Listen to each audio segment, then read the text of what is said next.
pyloric sphincter into the duodenum of the small intestine. The major portion of absorption and digestion occurs in the small intestine.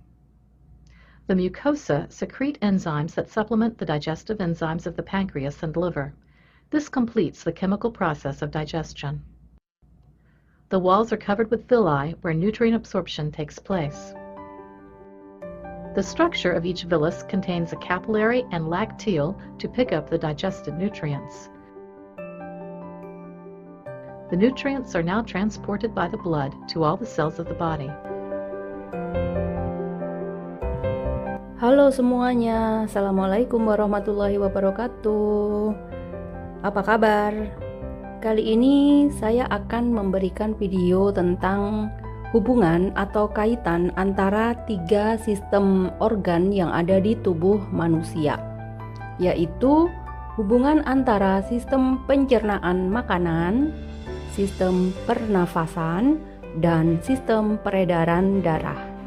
Oke, mari kita ikutin ya. Darah sehingga darah kembali menjadi kaya akan oksigen. Darah tersebut selanjutnya akan dialirkan kembali ke jantung melalui vena pulmonalis dan kembali mengulang siklus sirkulasi tersebut.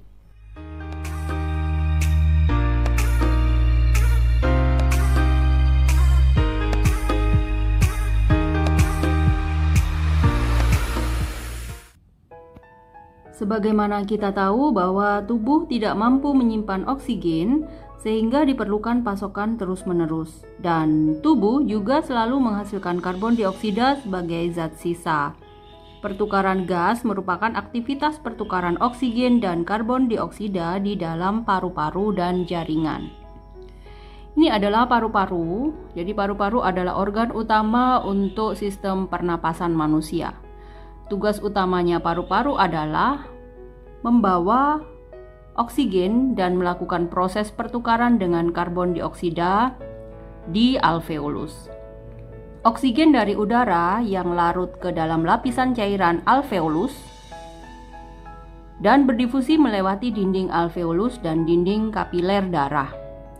Jadi oksigen yang diserap oleh rongga hidung dibawa masuk menuju ke trakea dan menuju ke paru-paru, akan terjadi proses pertukaran dengan CO2 di bagian kecil menyerupai buah anggur di dalam paru-paru yang disebut dengan alveolus.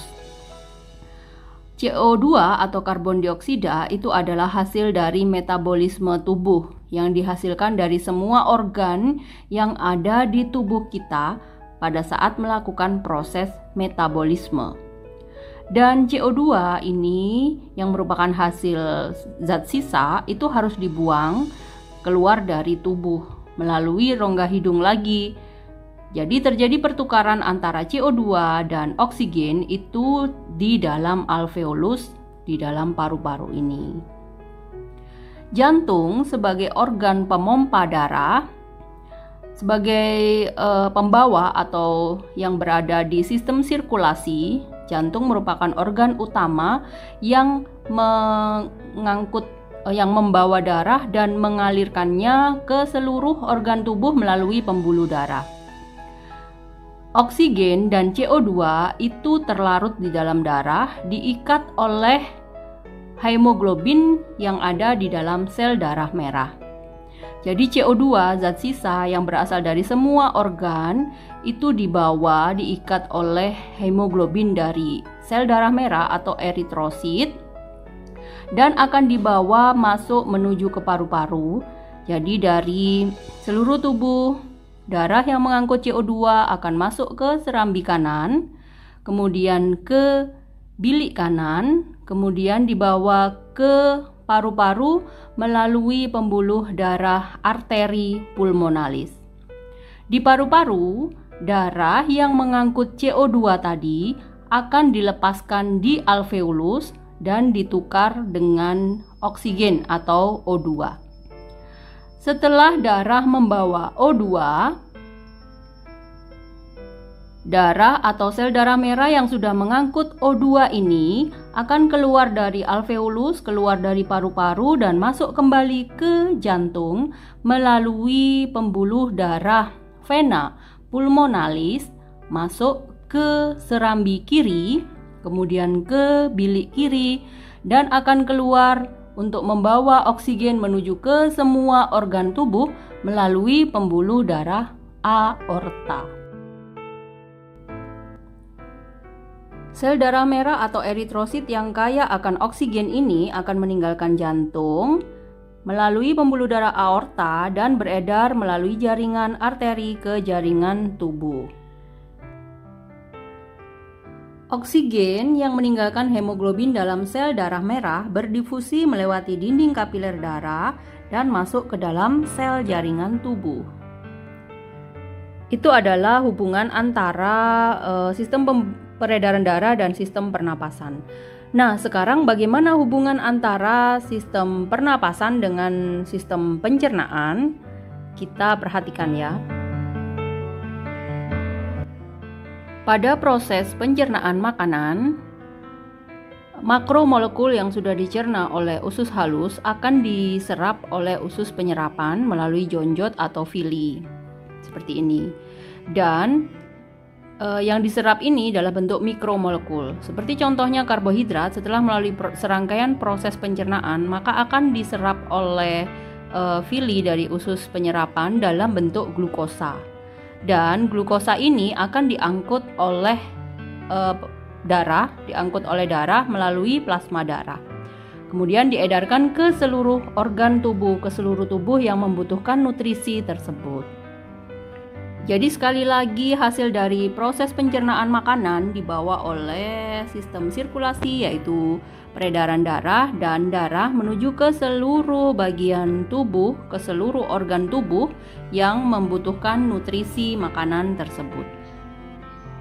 Nah, setelah hubungan antara sistem pencernaan dengan peredaran darah, sekarang kita kaitkan hubungan antara sistem pencernaan dengan pernapasan.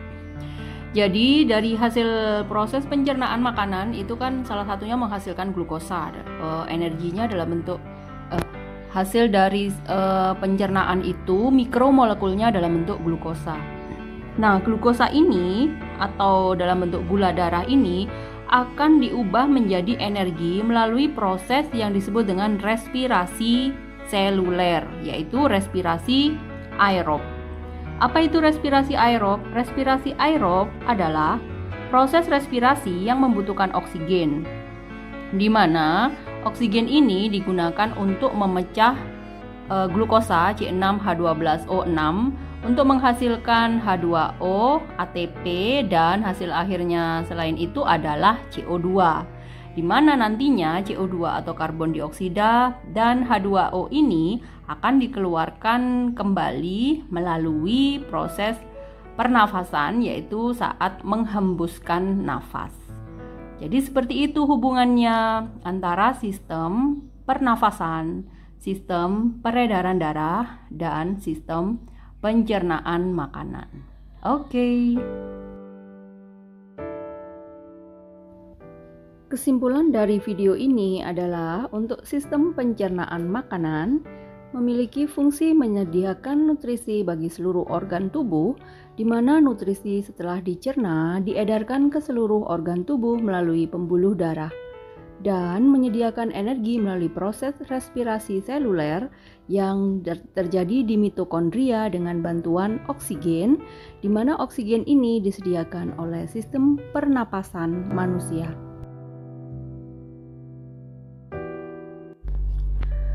Sebagai sistem peredaran darah, jantung dan pembuluh darah menjadi organ sirkulasi yang mengangkut nutrisi hasil pencernaan makanan ke seluruh tubuh, dan menjadi organ sirkulasi yang mengangkut hasil metabolisme berupa karbon dioksida dan H2O yang akan dikeluarkan menuju ke paru-paru melalui alveolus dan melalui rongga hidung.